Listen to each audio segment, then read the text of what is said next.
Speaking of AI, we're going to predict that AI doesn't meaningfully get any better, just like last year. And people might say, haven't you seen all these video things? Yeah, I have. Haven't you been doing agentic vibe coding?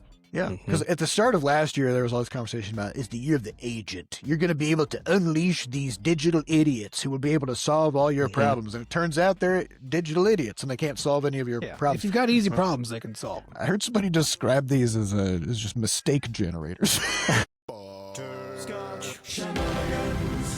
Hey everybody, welcome to episode 555 of Coffee with Butterscotch, the weekly podcast for indie game developers. I'm Seth and I'm the games programmer. And I'm Adam, I'm the miscellaneous programmer. I'm Sam and I'm their taste. And we are Butterscotch Shenanigans, and today is January 9th, 2026. So we got to name the year, which we talked about in the last episode. So we're going to do that. And then we're going to talk about some stuff that's been going on with the How Many Dudes demo and kind of give a little breakdown of how that has gone. It has gone well. We'll talk about it. And then we'll make some predictions about what we think is going to happen in 2026. Some of them will be seemingly pretty obvious, probably. Others may surprise you. Okay. Yeah. Little clickbait. Okay. So last episode, we talked about how we name every year with some kind of a theme that's kind of either predictive or prescriptive. You know, it's either we think this will happen this year or this is what we want this year to be like. So after reviewing everybody's comments in our Discord and the podcast channel and stuff, it seems like the winner is 2020 Quick. So let's talk about that. We finished Crashlands 2 last year after like a 4.5-year development cycle, 6 more months of dev. And then we pivoted over to How Many Dudes, and we got a demo out in like 2.5 months. So quick, just real quick. Stop thinking about stuff. We had a so store much. page up. You guys did the jam. We had the Steam store page up the following week. Yep. And then 2 months later, by the way, in between which we still released another Crashlands 2 patch. Yep. So then 2 months later, demo goes out.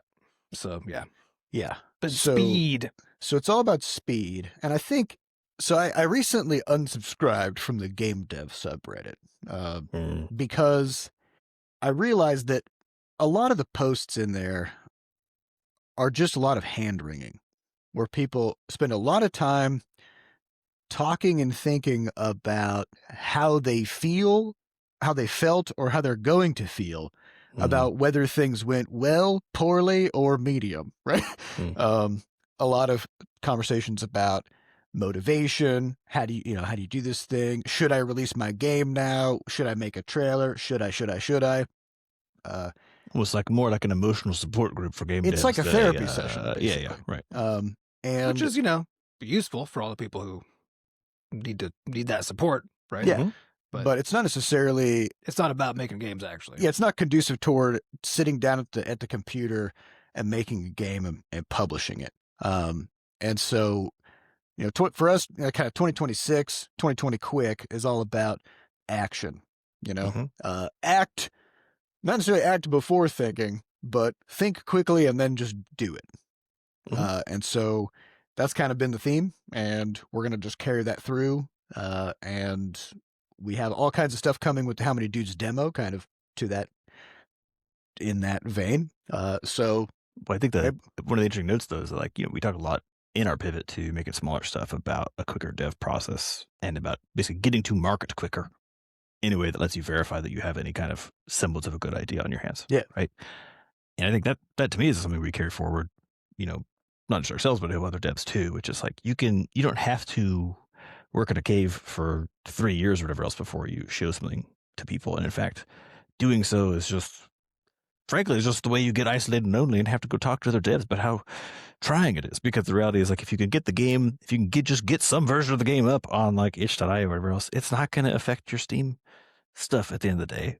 It just doesn't. Well, and it's about being quick to rebound, right? Because if you make your game and if you get it into a playable state as quickly as possible, and then you start showing it to people and you get no response or you get a negative response, move on.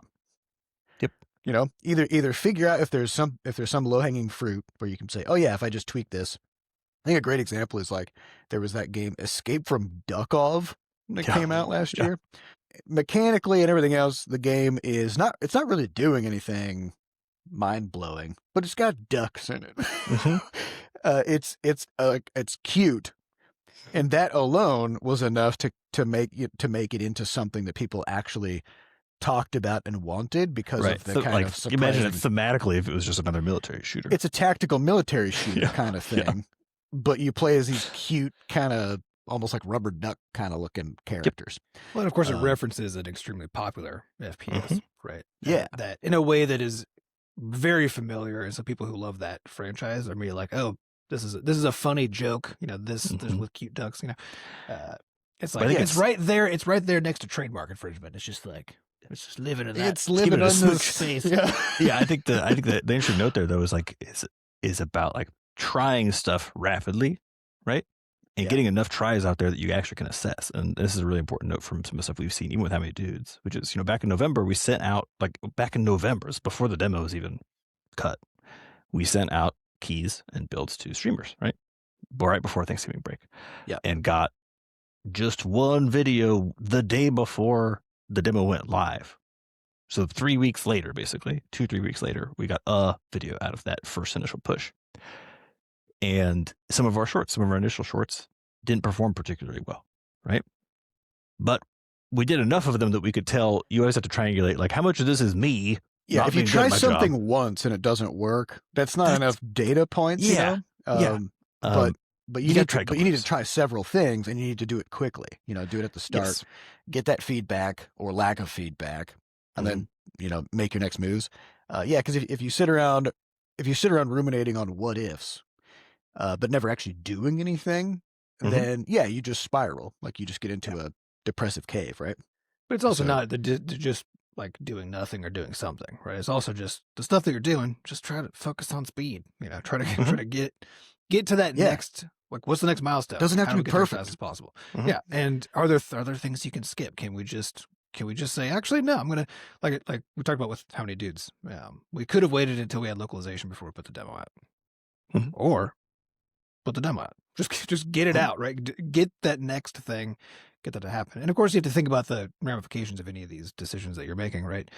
But for the most part, it's about getting the thing out. That's really the ultimate challenge. If you have perfect code and every art asset is just perfect down to every pixel and blah blah blah, but if it takes you 20 times longer and you never actually get the thing out, then none of it mattered. Nobody gets to experience what you did. We shipped the demo without icons for all the relics and stuff. There's like literally there's white icons from Font Awesome in there. You know what I mean? Like a paint bucket instead of a mana collector. It was like all sorts of stuff because it doesn't, we're like, it doesn't really matter that much. It's not going to make someone not play the game.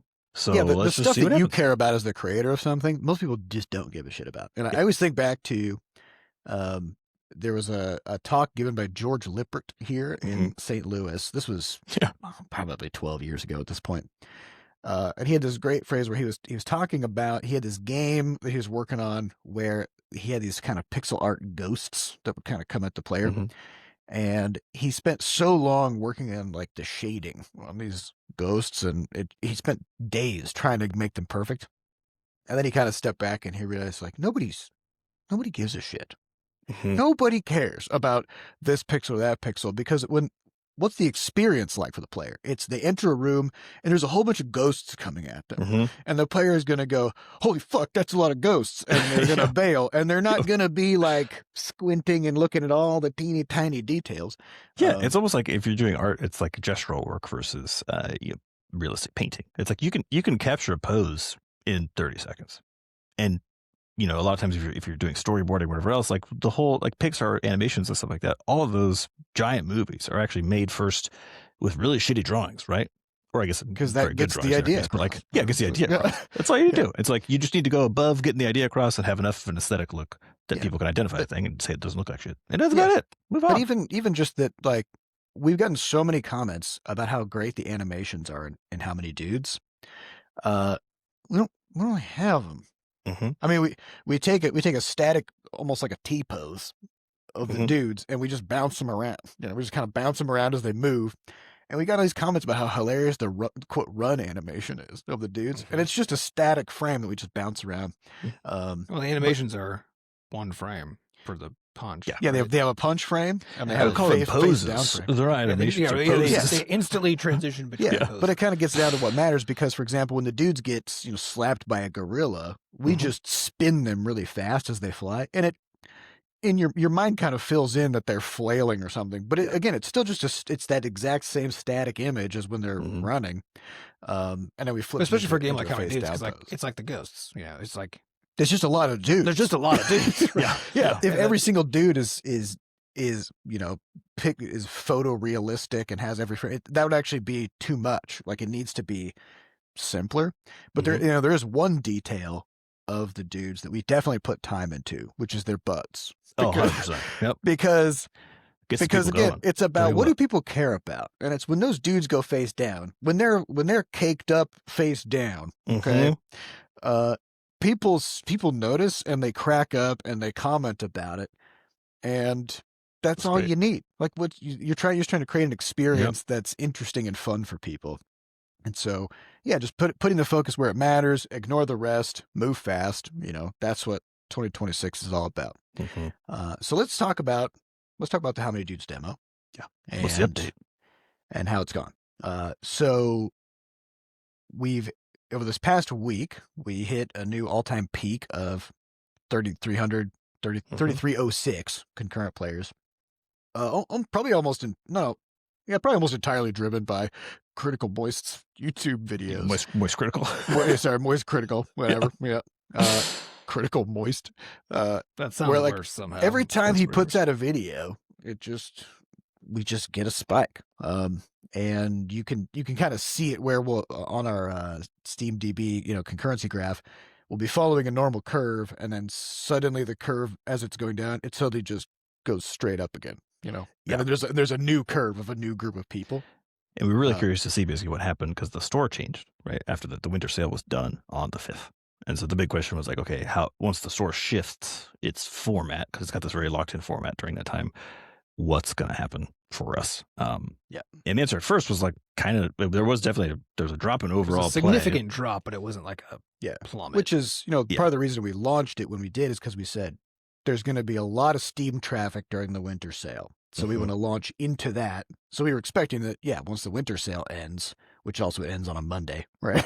Which is always a slump. Yeah. Which is always a slump. So once the winter sale ends, you'd expect to see a drop off. So we did see that. But interestingly, in our concurrency charts, if you go to SteamDB, you can filter by demos. So you can just look at the concurrency of demos. So we lost a significant number of players the next day, but our rankings didn't change. Because everybody lost a bunch of players. It's just, so relatively it's kind of the same, right? It's like, okay, we're doing well. And then, that video from Moist Critical popped off and just shot up it was like 1,500 new people, like a bonus concurrent players just kind of instantly, which was insane. Because that one was on his main channel, right? Which I didn't even know he had a main channel, which is hilarious because clearly we don't know what's going on. Big shout out to our partner, Recoup, who's helping us with all the influencer outreach and stuff. But so the demo then has been continuing to chug along. So we've basically doubled our wish list since last we talked about them, which has been crazy. And we're probably tomorrow we'll have 100,000. Is that either tomorrow or the next day? Yeah, depending on. We're trying to see where the rate's going to settle as we're out of not daily getting big videos and stuff like that. Which I think we're probably in that window now. And so it looks like by the time people listen to this episode, we'll definitely have 100,000 wish lists. Which is insane because we had 7,000 back. I kind of can't believe it. It's wild. Yep. And honestly, just massive thanks to anybody who has spread the word or made videos to talk about the game. It's just been we were expecting there to be some kind of word of mouth, like kind of a slow burn. This has been a bit of a wildfire, honestly. It's kind of going crazy. And we're also kind of seeing it kind of move in these bursts where it goes up for a bit as word spreads within a certain community or whatever, and then it chills for a while, it'll plateau for a while, and then some next person, YouTuber or streamer or whatever, picks it up, and it'll spike, and then it hangs out there for a few days. Because we're also seeing that the the playtime of the demo is quite high.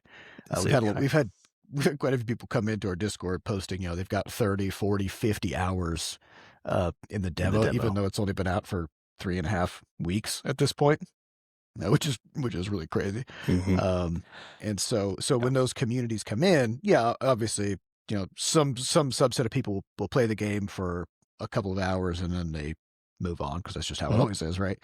But enough people are sticking around that it does kind of create sort of a surge and then a plateau and then a surge. The high overlap in concurrency, right? As people fall off after a couple of days rather than instantly. Yeah, that's really cool to see. And I think some of the other interesting tidbits from it is just like basically the amount of conversation then like on the Reddit and on the Discord has been just phenomenal. Everybody's chatting and stuff, which it genuinely has just been very, very fun to watch. It's been continuously surprising. And I think what we're kind of trying to figure out what's going to happen next is just where this is going to settle out when like things aren't actively happening, if that makes sense. So like when we're not doing anything. And interestingly, we did finally get into the discovery queue in like a more meaningful way. And I went back and looked at Crashlands 2 because we know when we got into the discovery queue for that and what that looked like. And discovery queue, if you're not aware, is Steam's mechanism where if you're logged into Steam, you're looking at games, they have a little thing that's like, look at your discovery queue, where you can click on it and then Steam will show you a list of, I think it's 10 games at a time or something like that, that are either really popular or that match the tags of games that you already have or whatever. Basically things that friends are playing. Things that you like, things your friends are playing, whatever. And so you can go through your queue and then you can just hit a next queue of 10 if you want to. So it's basically a way that Steam gives you a way to surface stuff that might be relevant to you outside of all the normal Steam things. That are, it is what it says. It's a queue of games for you to discover. It's one of the getting few your ways. game in there is something that is extremely challenging. And if you can get that to happen, typically you get really good outcomes in terms of people visiting your page. And so the big question was, okay, so, it's been 2 years since, like basically 2.5 years since we did that with Crashlands 2. What's required now, basically, to somehow leverage yourself into the discovery queue? Because again, what we've seen is as more and more games have come onto Steam, you have to do more as a dev on the baseline first. Like you have to be able to bring more attention to your game yourself before Steam will start giving a shit and doing it. Well, to get Crashlands 2 into it, we had to have a daily deal of Crashlands to drive enough traffic to Crashlands 2 to get enough wish lists. We had to rig that shit so hard to get into that discovery. We only got it to happen once in the entire time we were doing Crashlands 2 stuff. Yeah, and so back in those days, then with Crashlands 2, when we had that spike happen, we go into the discovery queue basically it basically entered over the next 2 days. It ramped up to about 5,000 views per day, which lasted for about 2 weeks, right? And that was it. So with How Many Dudes, we've been getting discovery queue traffic for a while, but it's been very, very low. So like a couple hundred maybe a day for. Which is interesting, right? Because I don't think we either saw 0 or the spike for Crashlands 2, right? Correct. It was basically 0 for Crashlands 2, and then, but it took much longer to ramp. So it was just sitting there up until basically 2 days ago when we had our peak concurrent player counts. Also, was the day that for I don't know if it's again I think it was the store turning over where it finally because that was our guess was too that what Steam decides to show to people is based on like a lot of stuff that's going on, right? Sales probably based on discounts. Sales, it's going to be if every game's on sale. Yeah, exactly. So now that we're out of all that competition of like all the best games in the universe that Steam's accumulated over 20 years is on sale. Yeah, that's what Steam is going to prioritize showing people, right? So, So it is happening kind of as we guessed it would, but interestingly, the number is actually higher. So again, with Crashlands, it's like 5,000 visits a day with the discovery queue, and with How Many Dudes, it's about 12,000 per day right now, 11 or 12,000 views per day. It's still actually not the majority of our traffic because of all the other stuff happening. Most of our traffic is still coming from Google searches of people seeing YouTube videos or whatever, and then specifically looking for the game. Yeah, but I think interestingly, it's like that the total number is actually basically double what it was with with Crashlands, and so I don't know what that means in terms of how aggressively. Will it last half as long? But this kind of comes back to the problem of if you only launch a game once every 3 to 5 years, you don't know what's changing. All of your ideas about the store no longer apply. So even though we launched Crashlands 2 last April, like these guys are saying, we weren't in the discovery queue last April. We were in the discovery queue like 2 years ago or more. They're always tweaking stuff back there because like they have to, given the volume of things, right? So what does it take to get in there? how good is it to get in there in the first place? How long does it last? Those are all the questions we still have. We won't know until whenever it runs out, I guess, probably Yeah, 2 but weeks. there's also a question we have with how many dudes, which is so far basically all the traffic that we're getting into the store and the wish list we're getting from it are from social proof mechanisms, right? People see a video of somebody playing the game and they're like, oh, that looks hilarious. Let me go get it. What we don't really know is if somebody sees the game in a vacuum, just like In their Steam discovery shows it queue. to them in their discovery Yeah. queue. Maybe it might not, like, it may or may not convert well in a vacuum, right? It might require that social proof. So this is gonna be another interesting thing for us to finally see is on the other side of the discovery queue, which is mostly randos who don't know about how many dudes. It'll give us a better sense of like how well is our store page I would say, doing. well, I would say it stuff. would, but they don't actually give you data for that. That's all true we- because we all we still see have is all of our other visits. data's coming in. Yeah, right. Well, I mean, Yeah. even the breakdown, usually it breaks down, it'll show you impressions and visits from these different sources. It just shows you the visits from the discovery queue. So we actually don't know what the fuck the rate is. We don't know what people are Yeah. clicking through together. Yeah, So I can't answer the question. But what we have seen though is that Yeah. as far as wishlist conversion from the demo, if we kind of map those things, they're very tightly correlated. Where it's almost a straight 50%. We're I just mean, like as people download. yeah. However the many demo. people we have play the demo, we have 50% of that as wish interest. lists. Yeah, It's not if necessarily the case if we that get all of- 10,000 new people show up today to play the demo, we will get 5,000 wish lists. That's just Right. That's just how it's mathed out. And so, but again, that doesn't really tell us anything about how people got to the demo. And it's also not Just saying that they that people who played it. play the demo wish listed at that rate. Right. Yeah, 'cause it's it could be actually just different they're people. We Right. can't see the connection. Yeah. Yeah.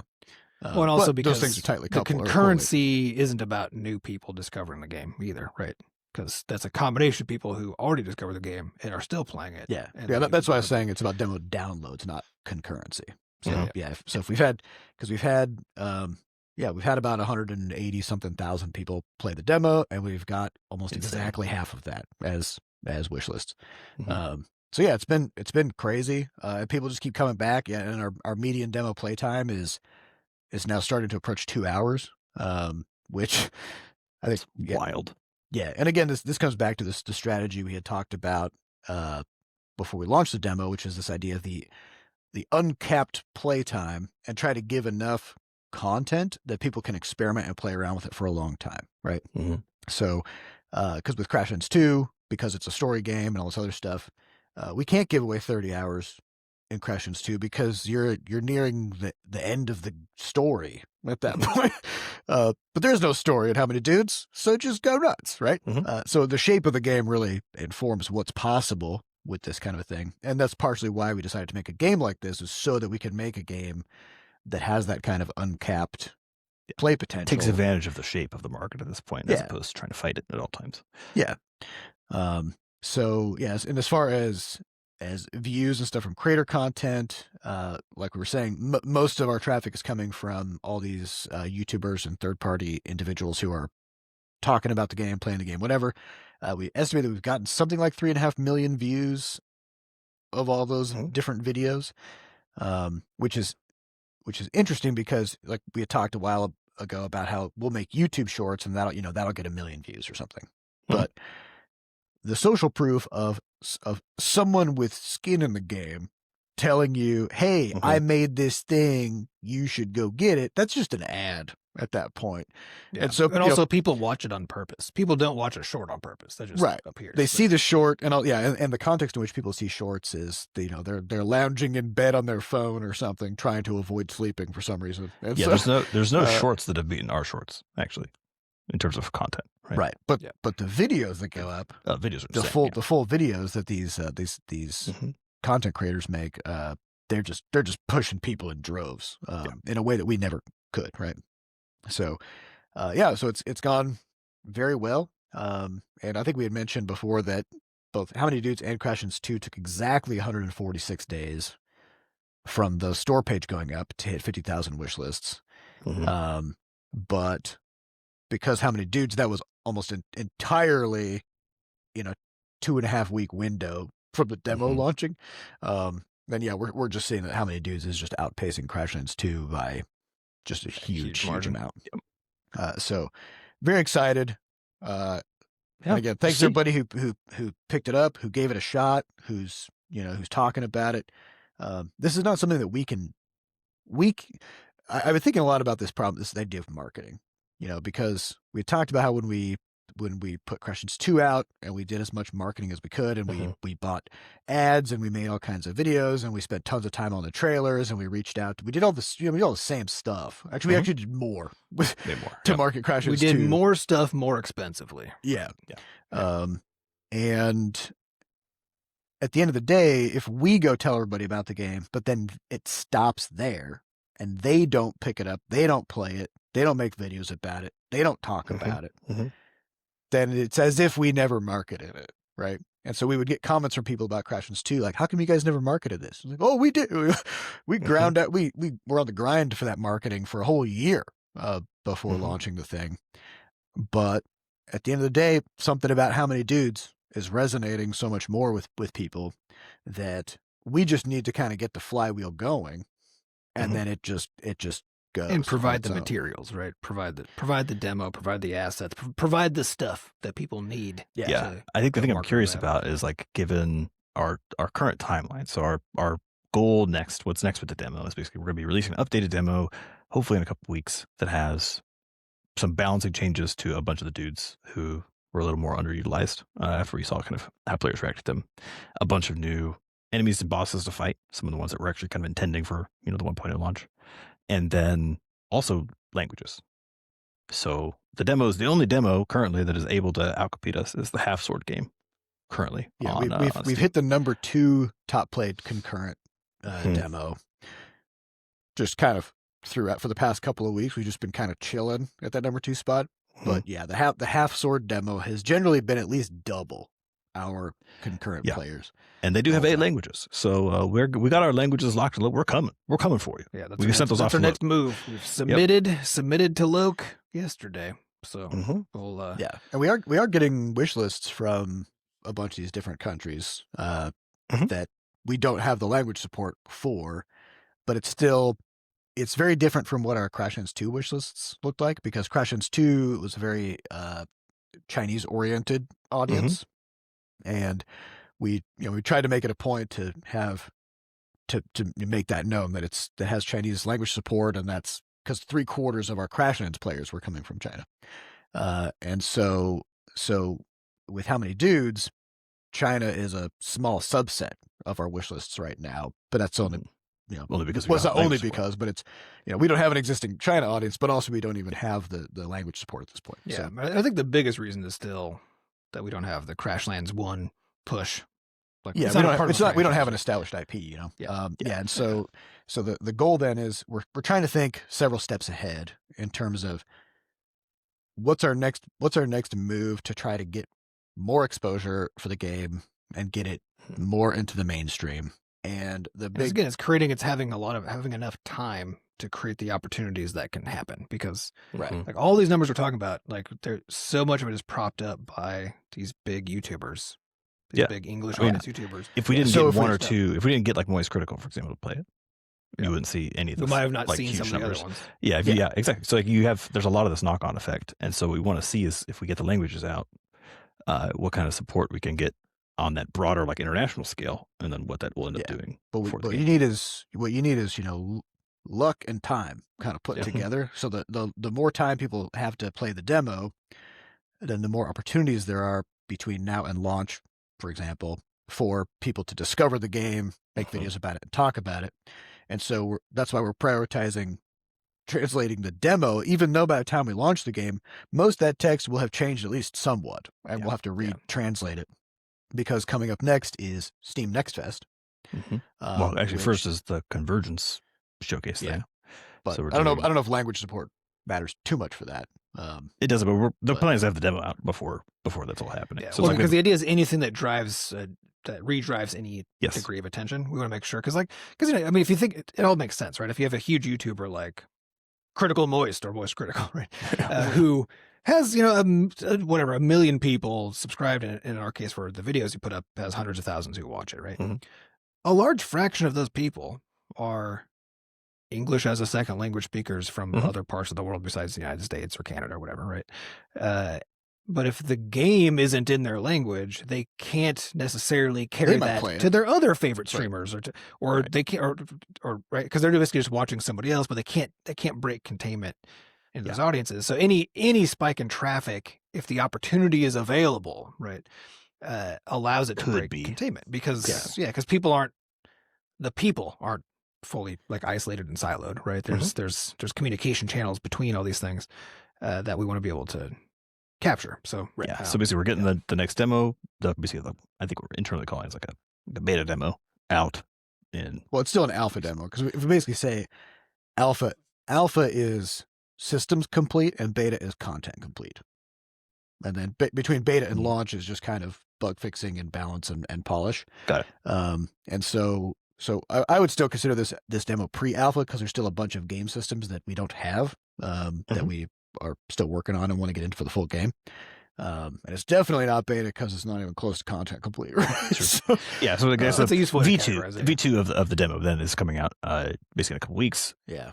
Before the showcase thing, long before Next Fest, so that we can hopefully, have all the problems ironed out and certainly have all the localization stuff like that in, so that when we enter Next Fest, that again, there's the biggest opportunity possible for us to win Next Fest because there's all the data that shows basically what you come in with, both in terms of like your demo quality and wish lists.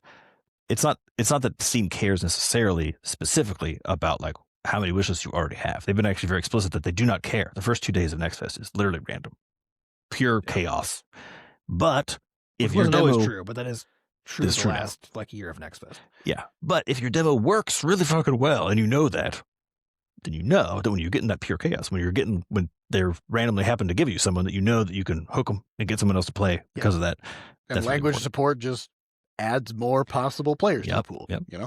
So basically our theory is that we should see kind of a slump here for a bit. In theory, as the influencer stuff from this first wave has died down, we'll get the localization stuff up and running, get the second version of the demo out, and that should allow for some other things to happen. And then the convergence showcase, and then the Next Fest happens in February, and then we'll kind of see where we're at the end. Then we basically we'll see if we continue to get lucky. Where the game's There's available, it's in It's always language, a question, in the back of my mind, which is like, people talk about. I know a long time ago we talked about this idea of wishlist decay that I believe Rami was talking about, which we say does not matter and is a silly concept and who cares. But more importantly, I did the number crunching. There's no evidence that it's real. There's no evidence that it's real. And so, but there's always a question on a marketing thing about like saturation, right? Like, are you getting? Is this the entirety of that kind of like influencer attention that the game's going to get? Did we? Now? Everybody who could care about how many dudes has everybody seen it now, and that's it? Are we done? Because are any creators going to pick it up again, like the same people, or are we going to be able to get new people the next? I don't know. You never know. So that's why it's like I think with all this stuff we're very, very happy with how it's gone, but there's just all those still open questions all the way up until we launch. Our launch target was 50,000 wishes.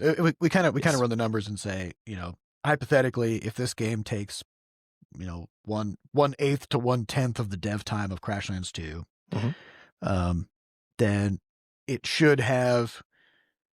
Our break even is just so much smaller. It should have more wish lists than 1/8 to 1/10, but it doesn't need much more than that. And so we said, okay, if we hit 50,000 wish lists by launch, then it'll be good. And so since we're already past that, then kind of obviously we're going to keep pushing and keep marketing the thing and keep going. But now it's kind of at a point where, okay, that's a solved problem. We don't have to stress quite as hard about it because we know that there's an audience of people who are pumped about the game and are ready for it at launch. Right. And that's what now you just get into the like, what ifs, what if and where's it going to go? And is that all that we're going to get? What I'm really interested in for the demo is, so this demo, many people commented that it feels like a complete game because you can play it for so long and you can get really far and all this stuff. But of course, the full game is going to be a little different as we balance things and change things around, and especially once there's a whole bunch of new dudes in the pool. So what I'm curious about is how people are going to react to the changes we're making to the demo, because one of the things we're doing in the demo is we're adding new enemies. That's kind of a big push for this week, or I guess this week, but this month, and having more enemy diversity that have where the new enemies have certain things that they do or capabilities that they have that can sometimes counter a strategy a little bit. So everybody talks about the big Bs in How Many Dudes as everybody's like, how do you beat these big Bs? The interesting thing about the big Bs is they actually don't have more health than later enemies, and they don't do more damage than later enemies. But they can't be cleaved, which means when they come at you in large numbers, it just takes a bit longer to kill them. And also they don't throw your dudes like a bear does. And so they stick to a target. And they kind of stick to a dude.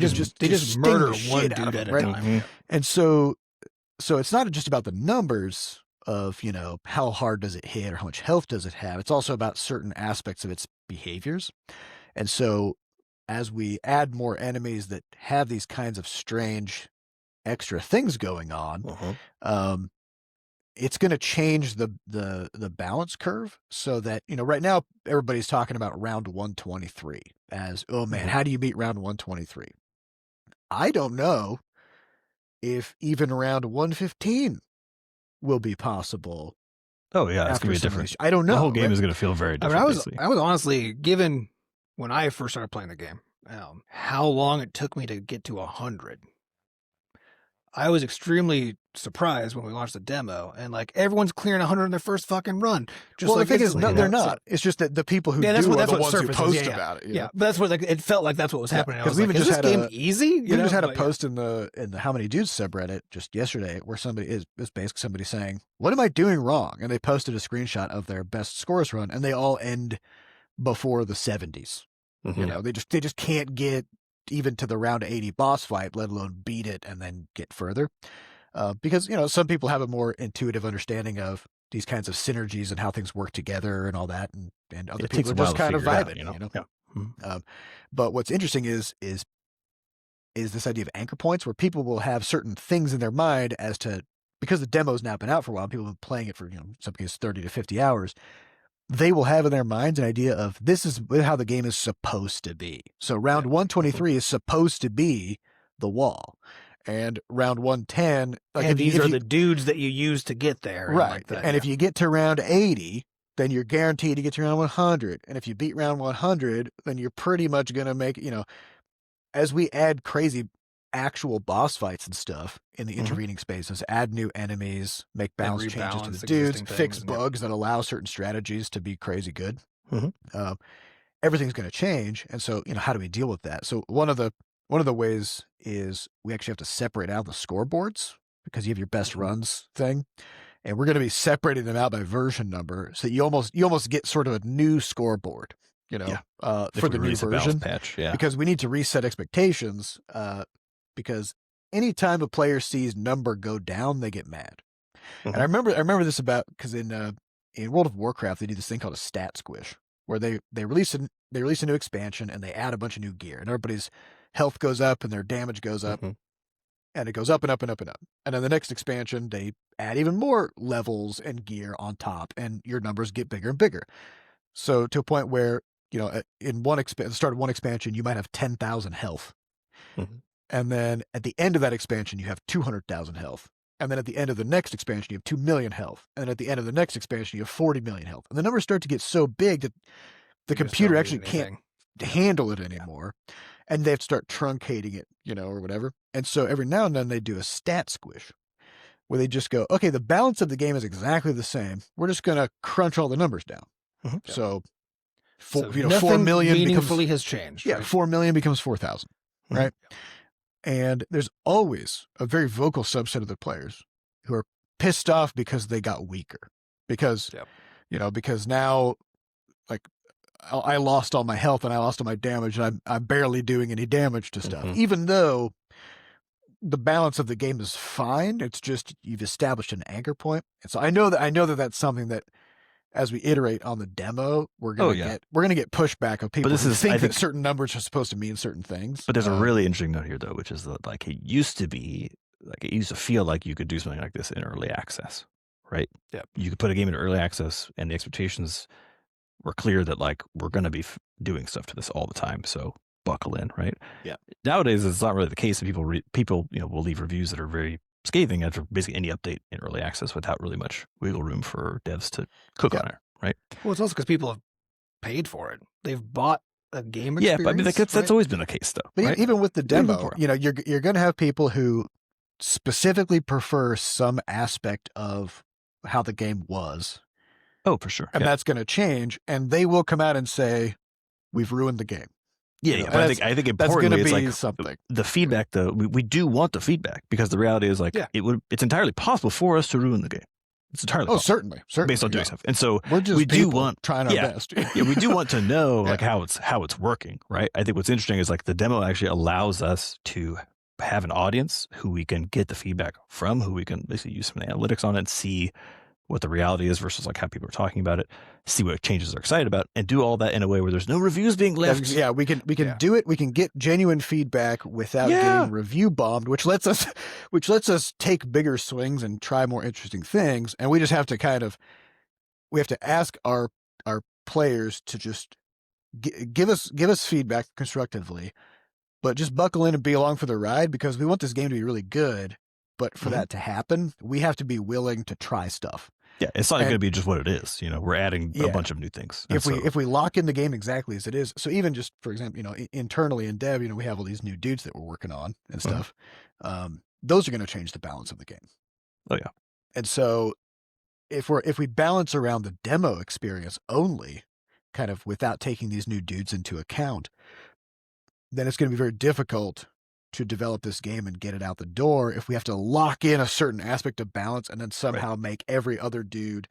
But I think this is more of a challenge with incremental changes, right? So yes, in the case of, because even the demo update, we're like adding some new enemies. But right, you mean like if you're like nerfing something by 10%? And then you're adjusting things. But if the game is largely like the same thing, right? Versus if at launch we have a whole twice as many dudes now are available that weren't available previously. A whole bunch of new enemies are available that were available previously. Some new mechanisms exist that didn't exist, and all this kind of stuff. Then everything has changed so much that nobody expects their old strategies to be. And that's why for example, so Sam was working on some new enemies, and he's like, "Hey, I made this zombie bear," and I'm like, "Fuck yeah, let's go!" And so it's like, all right. So then we kind of had a conversation about, all right, what is this thing? Well, it's a zombie bear. So it's like, it's clearly going to be way harder to kill than a regular bear because it's, dead already. And what can it do? What are its capabilities? As we talk about it, like, this is a boss fight. 100%. Where do we put it? Let's put it at round 109. Yeah. Like right before. So now are people going to make it to 123 like they used to? If they're right before. I got to fuck a zombie bear. I don't know. Yeah, right before the round 110 shop. So you've already had to go through, three other boss fights right before it, some of which also have new enemies like saber-toothed tigers, right? That are fucking scary. And so when previously, round 109, it was just like, here's a bunch of geese. And that was it. Now there's a giant zombie bear. That's a whole new thing that's doing a bunch of new stuff. And by making these bigger changes like that, we can kind of... If the numbers just change by themselves, if it's just balance tweaks, right, then people are going to get if it's just mad bards are weaker and dudes are stronger. But or if all because there's also new enemies, I believe, that are being introduced, not just for bosses, right? Yes, throughout the whole thing. Yeah. So because that means you're now just encountering fully new stuff. There's just different stuff happening. Yeah, it would be most people, not all ever, right? But most people will not expect the stuff that had worked really well for them previously to still work well once all of a sudden it's like, oh, now you're fighting an ant colony. I mean, we don't have an ant colony, but but also like you're fighting a new thing. And ghost dudes are healers now in a very weird specific way. And ninja dudes are now all about throwing shurikens instead of... But I think it's also one of the nice things about How Many Dudes is that so many of the things that we're doing aren't just a balance tweak. It's this change. This dude as a Their class, vibe shifts, right, isn't working the way we would like. Let's remove this element and add this element so that it's kind of a different kind of thing instead of just being like, ooh, this guy's hitting too hard. Let's nerf his damage, right? And so I think people are going to be generally more, because this makes the changes fun things to explore. Yeah. And rather honestly, than just, my whole strategy is ruined, but for no reason, Yeah. And honestly, like for me, the feedback that actually is the most helpful in terms of helping us know that we're on the right track is all the posts where people say, this particular dude is busted. And they mean that in a positive way, where they say, like, this dude is so good, blah, blah, blah. Because that tells me that we should probably leave it alone. Because the goal of this is that if you manage to get all the relics for a specific dude, the dude is busted. Then that dude should be able to do some crazy shit and get you really, really far. And it should synergize in an interesting way with other types of dudes and all of that. And then on the flip side, it's if a large majority of people just say, yeah, this dude isn't really worth taking. Those are the ones we focus on. Yeah, then that's where we make the change, which is why like ninjas, wizards, and ghosts are getting a full makeover in terms of kind of how they work and stuff. All right, well let's get on to the last bit of the episode, which is our predictions for 2026. What do we got? What do we think is going to happen this year? We do this every year, and we never look back. We never go back and say, were we right? Because we got to move forward. I have no idea. Know? That's true. Yeah. I don't know. We talked about it, but we're so busy working on games that, we're not going to go back and re-listen to an episode. So, if our listeners... Let's just assume they're all correct. Yeah. Assume. Yeah. If our listeners if any of you have recently listened to our last January predictions episode, let us know. Did we nail it, or did we whiff it? Because if you want to get better at predicting, you should go back and check your predictions. You should, but that's only if you care about being good at predicting. But also, the future is unpredictable, so you can't really get better at it anyway. Yeah, it's just not how that works. All right, so here's some of the stuff that we think is going to happen in 2026. First one, I feel like this is a gimme. Grand Theft Auto 6 is going to get punted again. Okay, freebie. So in May 2025, they announced that it would be coming out in May 2026. And they had an exact date. I think it was May 26 or something like that. So they somehow knew that they needed an entire year to finish the game, but they also put an exact date on it, which with our experience of making games, if you think you need a year to finish something, that just means you have so many things to finish that you can't possibly predict how long it's going to take. And it's probably going to take more than a year. So it did. They punted it. So in November of 2025, they said, now it's coming out in November 2026 . So, which is the last possible moment of 2026. That's true. And they gave it a date. They said, I think it was November 19th or something. Well, I think also when you're orchestrating something of that scale, you need a whole date because people make plans. People make plans around the specific date. Yeah. Thing. But I think to Adam's point, if they need 2 weeks, they kind of have to punt too late. Into January. Yeah. You know what I mean? With the scope of this project and the budget and the expectations and the theoretical return on their investment, they can keep punting it for a long time. They're assuming they're going to make infinite money with it, right? So so they need to get it right on because like the one thing that can destroy Grand Theft Auto, wait, is it 6 or 7? 6, right? Also, I was like, wait, what version is it? 5 came out. The only thing that can destroy it, I think, is if it has a bad launch, right? If it launches and then nobody likes it. Honestly, not even because I mean a bad. It's got to be a bad launch. Well, I think the worst case scenario is more like people some people get Grand Theft Auto 6. It's trash and it's not better than just playing Grand Theft Auto 5. Because they already have Grand Theft Auto 5 instead. In which case, you don't need to invest all the money and build this fucking thing in the first place if you're not going to get it substantial. And that could happen. That could be what happens. Like so they need to they have to avoid that outcome. But I don't think that's a likely outcome unless they. Because like the game is undoubtedly overscoped to the universe and back.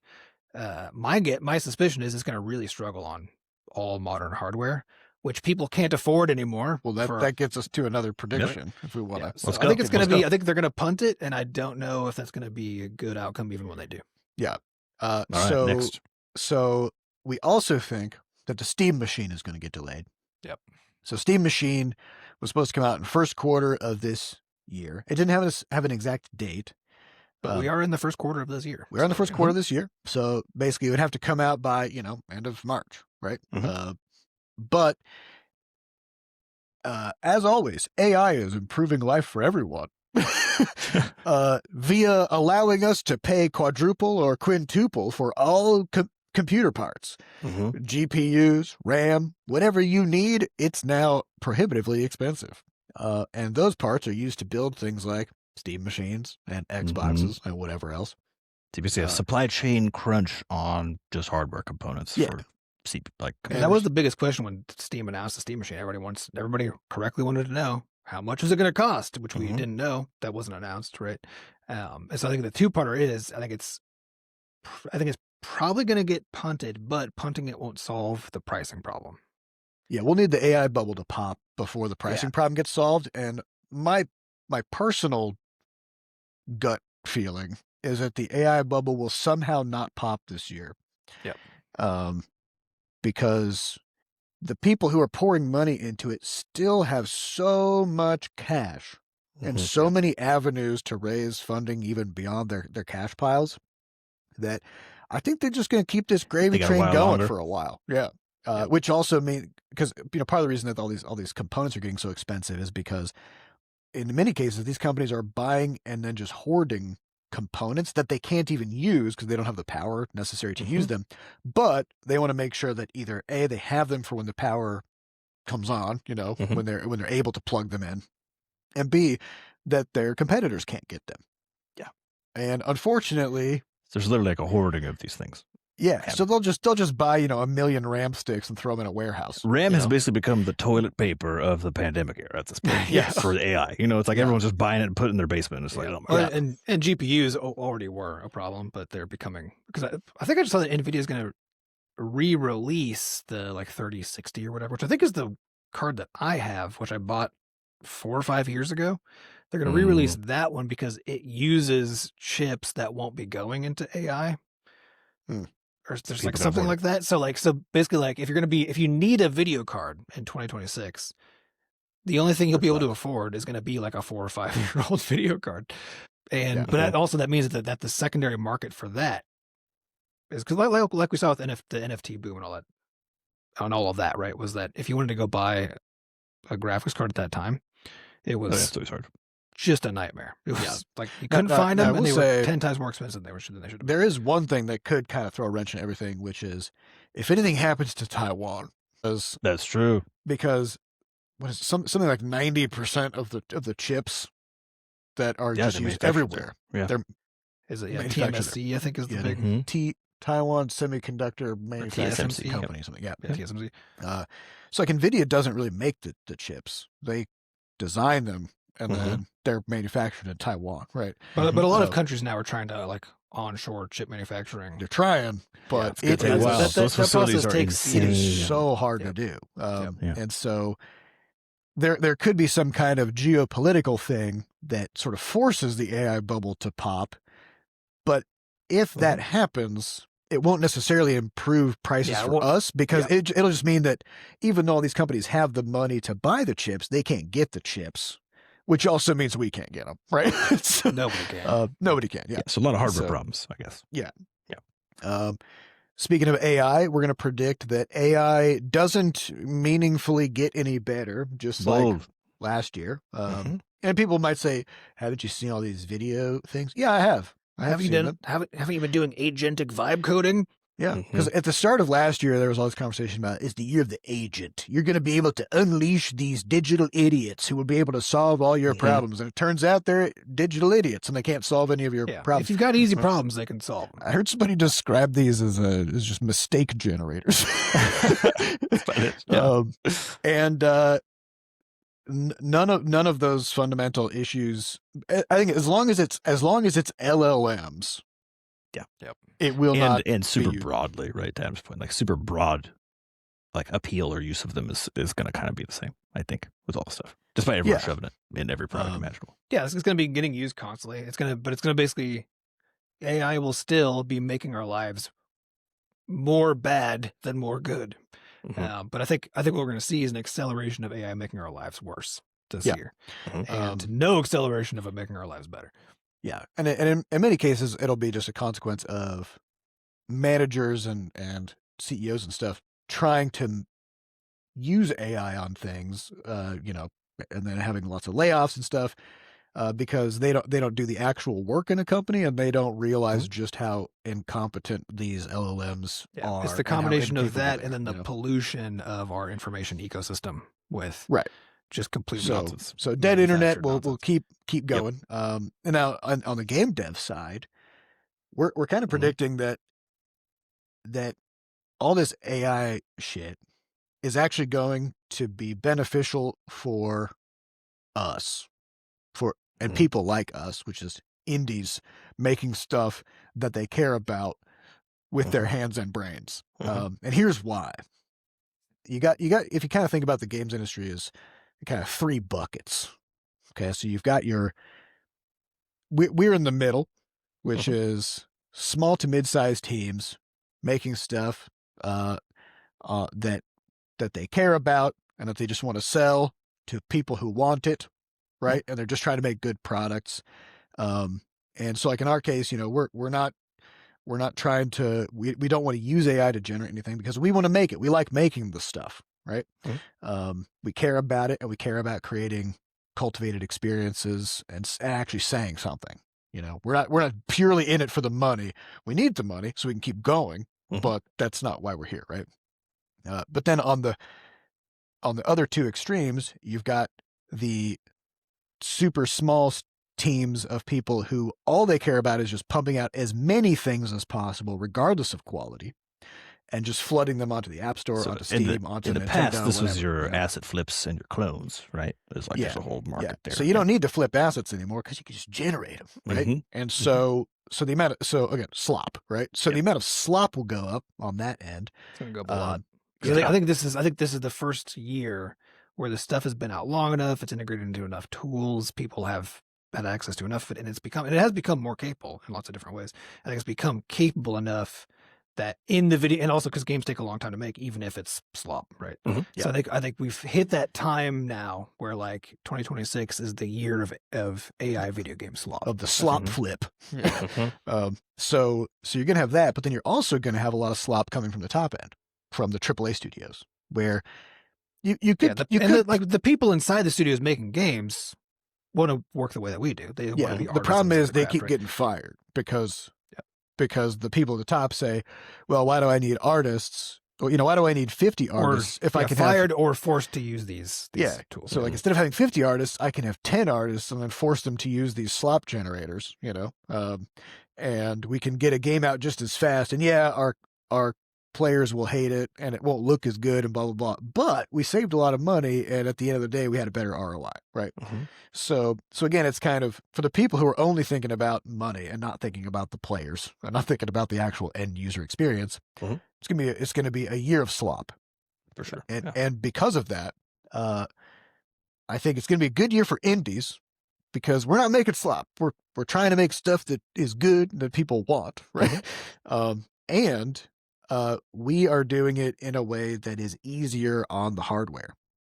So, we don't have the capacity to make giant, super, super high res 3D, whatever games that take 200 gigs on your hard drive. We got some comments of people who were like, how many dudes is 60 megabytes, right? And we're like, that's just how we do it. I don't know. And it's still music, right? Because so if you kind of take this confluence of players getting bombarded by slop from two different directions, from the people flooding the market with tons of slop flip games. And then you've got the AAA companies also just leaning into making slop. Then I think it's going to be a bang up year for indies because people are going to look to indies as okay, well, that's where you actually go for good quality, fun game experiences that matter. Right. Yeah, but indies are going to find themselves also, especially single person, solo devs and stuff, are going to find themselves deciding, am I gonna throw some slop in here, right? It's because it's not just about take indie easy you route, care, because you can care and be like, but I don't know how to do this. I'm gonna throw slop at it, right? Well, I think interestingly though, you're also gonna have a really annoying thing, which is players accusing you of putting AI art in your game. Yeah, because I was thinking about this because a lot of the drawings we're doing for How Many Dudes they're trying to be more sketchy, more quick, and so there's I'm not caring so much about proportions and stuff as we're moving between animation frames or whatever. And so it's there's times when you're drawing something where either you just make a mistake or for style reasons, you're I'm just going to remove that piece that was there previously, which is one of those things that people are oh, it's AI art. They that person's it's missing a finger. It's missing a finger here. So far, nobody's, but also How Many Dudes has a very consistent art style, which is very hard to do because AI has it can consistently generate certain styles. You know, because it's kind of those ones look like AI, so it's not a problem. Yeah, yeah. And because the other weird things about stuff like How Many Dudes is, how many dudes has how many colors? Like out in the world, like 7. It's got like 8 colors basically. 8. Yeah, and then all the reds. So it's got like 15 colors total. Yeah, and so the styling of it, the outlines, the very specific color palette, all these things kind of come together so that we actually haven't really gotten any comments about. No, I've been pleasantly surprised because since it is simple that I didn't know if people would be like, Yeah, well, and we will inevitably. It's part of my prediction that AI will continue to make everybody's life worse, including ours, by people accusing us of using it even though we're not. Yeah, but the point I wanted to make about it's that middle part of because it's not just indies aren't using AI, because some of them are, right? But specifically the ones who aren't are where we're going to see the sort of.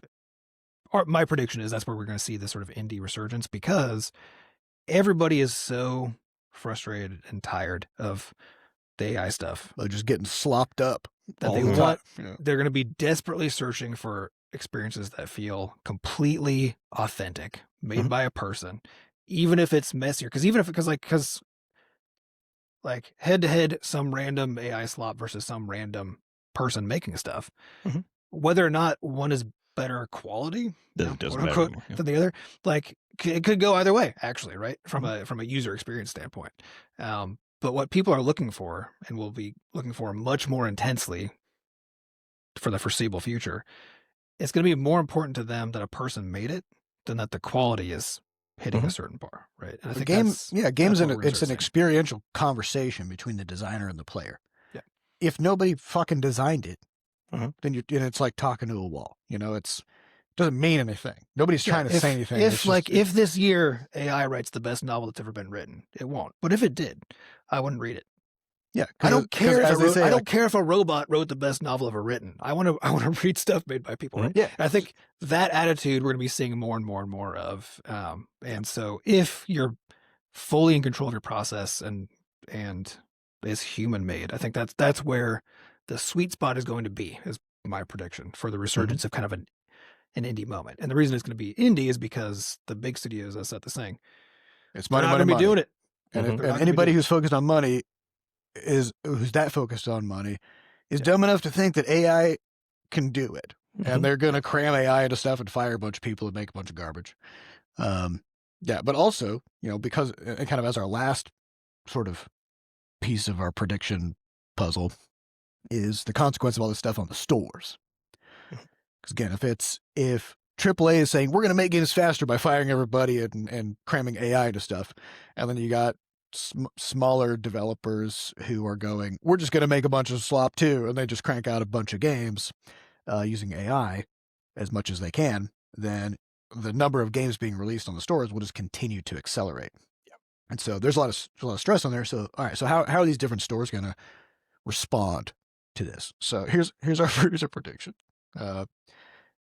Apple not going to do anything. They're not going to change anything because they never change anything. My prediction there actually is for the following year, which is my prediction is that Apple in 2027 will release a new app or a new service that, again, just like Apple kind of gaming, and just like the new Games app, is going to be trying to circumnavigate the problem by very explicitly not fixing their store. And instead, just trying to do something Don't change else. the store. Just make a new thing. Yep. And rebrand it or something. Our prediction for Nintendo is that they change nothing.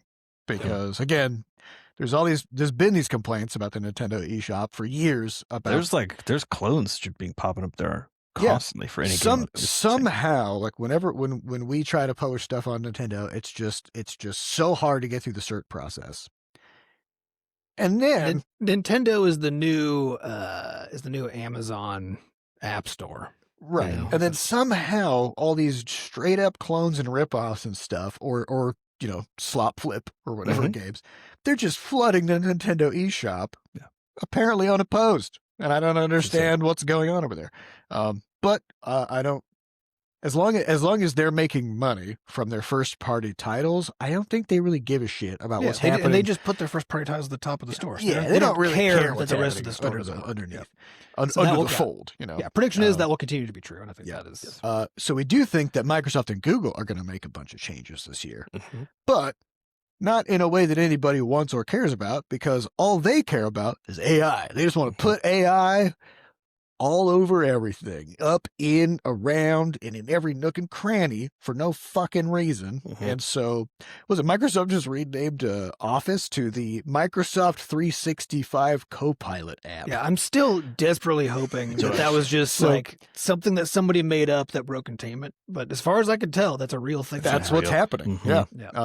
Yeah. And so these two companies in particular are so deeply invested in the idea that AI needs to pay off. It needs to somehow get mainstream adoption. It like all this investment that they've made. It's got to come back somehow. Yeah, I think Microsoft is more likely to do stuff that is really dumb and really annoying. Yeah, I think actually I'm more optimistic about Google. Microsoft. Yeah, they've been a little more gonna. I'd say Microsoft is gonna almost, in a way, it's almost gonna feel malicious how much they're cramming AI into places it doesn't belong, and embarrassing and confusing. Well, because we're already watching Microsoft do stuff. We're just like, what are you doing? It's kind of like that when the Long Island Iced Tea Company renamed themselves to the Long blockchain company or something, and it's like, okay, what, we've lost the plot here. What the fuck is happening? And so I think Google will also do a bunch of stuff that nobody wants with AI, but probably in a way that's a little bit more opt-in. Yeah. Well, yeah, because I think Google's behavior around the AI stuff is different, because Microsoft is like, we're an AI company. Everything is Copilot.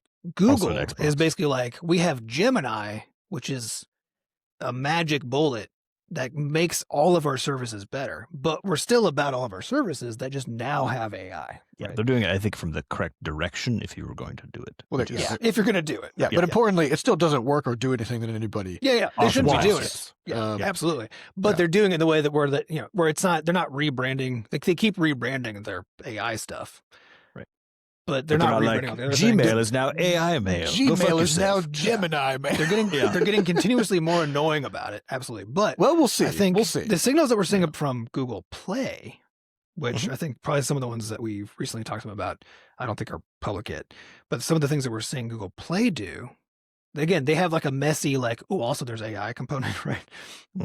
But there's actually other interesting stuff that they're doing that is giving me a little bit of a positive they're signal. Not only doing AI stuff. Yes, I guess the difference.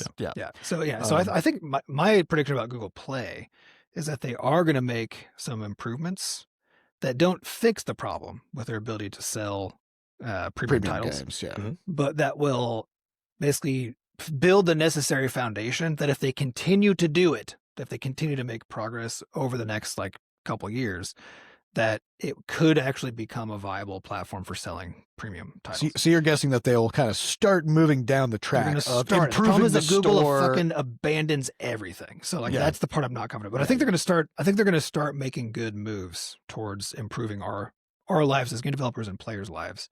Okay, and whether they stick to it, I'm very skeptical of. But I think we're going to see some early stuff that is good. All right, so we got one last prediction before we end the episode, which is about Netflix. Netflix, they're going to do random shit. With respect to games. With respect to games. Netflix has had an unusually turbulent relationship with games, where I think they kind of correctly identified that there's these game subscription services out there like Xbox Game Pass. And everybody was talking about the Netflix of games while Netflix didn't have games on. Yeah, and Netflix is like, we are a subscription service and we have content. Can we just have games added to the thing and then we're good to go? However, the manner by which they've approached this has been very unusual, and they keep changing strategy sort of annually. Basically, they change their leadership and their strategy. They change their leadership. Sometimes they're like, oh, it's only about AI now, and then sometimes it's now it's about Netflix IP. So we're only going to make we're only going to release games that are about. Now we're going to Stranger acquire Things. studios. Never mind. Now we're going to Close the acquire studios. Now we're going to dissolve those studios. So Yeah, they really need to like slow the fuck down. Is the vibe I get. Like They you need to can't- make or a speed up. One of the two. they need to make a decision. Well, I mean, and stick then, on a strategy yeah. for long enough to like nurture it a bit. You know what I mean? Yeah. It's just so silly. And I think as with all these giant companies, the core problem is that you got people at the top making decisions who have absolutely nothing to do with video games. I guess the people themselves. They don't care about games. They don't know anything about games. They don't spend any time looking at Steam or Google Play or the App Store or any of their competitors. Well, and all they want is you know. the quarterly numbers to go up. Which, Yeah. Which, if you're trying to invest in if you're trying to create a new market, because like even if you already have Netflix, games within Netflix is a whole ass brand new market, right? Yeah. You can't just be like, hey, we're Netflix, you're already here, go play games. That's not what people are there for. You have to create that. That's going to take literally years, maybe a decade to pay off in the same way that Netflix took a whole ass decade to go from being like, hey, you can rent movies on a disc to being like the streaming mega giant that it is today, right? Yeah. Which is you have to decide you're going to do it. And that's and then antithetical do to the quarterly earnings vibe of a publicly traded company, which is also why, Steam, they're just going to keep cruising and not doing anything crazy, and they're just going to keep winning. Yeah, I think I'm just so curious about what's going to happen with Steam with the hardware stuff, because Steam, unlike everybody else, they could just decide, hey, the hardware market is too insane right now. We're just going to completely freeze our plans for our hardware announcements until they probably a year from now or 2 years from now, whenever that calms down and we can actually. And the thing is, they can, because and they don't have a share price to worry about. Because with these other companies, all they have to do is announce that they're doing something, and the stock price moves, and then they don't have to actually do it, and then they just quietly kill it. 6 months. Yeah. Whereas Steam, they can play the long game, and they always do, and it just keeps working for them. So, all right. Well, those are our predictions for 2026. We'll see what happens. See what shakes out. And that's all the time we have for this week. We'd like to thank our producers, Fat Bard and Sampa DaCosta, for putting the podcast together. And thanks to our community moderators who keep our Discord running, especially at a time like this when there's a lot going on in there. So we appreciate it. To get more involved in the Butterscotch community, you can just go to podcast.bscotch.net, where we have links to the Discord, a way for you to donate to support the podcast, and links to the podcast archives. And if you haven't yet, head on over to Steam, check out How Many Dudes, pick up the demo. It's in a pretty good spot. And if you wait another couple of weeks, we'll have an update out, and there'll be some new stuff even. So, we'd appreciate if you check it out. So thank you all for listening, and we'll see you next week. Goodbye. Bye.